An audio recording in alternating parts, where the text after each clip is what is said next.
เขาว่าเป็นกะลีบ้านอายากากะเลยเสือสันบ่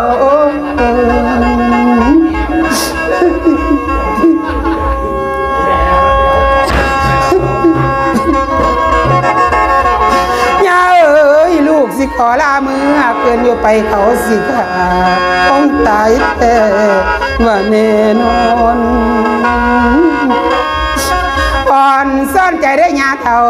ฟังความเขาบอกคิดทำลูกเกิดมามีกรรม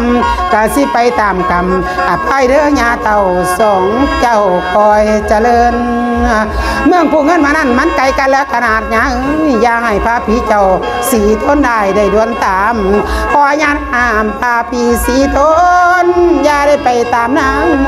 ไปมันหลายล้นย่านตาสีทนได้ไปตายอยู่กลางป่ามโนราสั่งแล้วน้ำตาย้อยเม่นยาวลง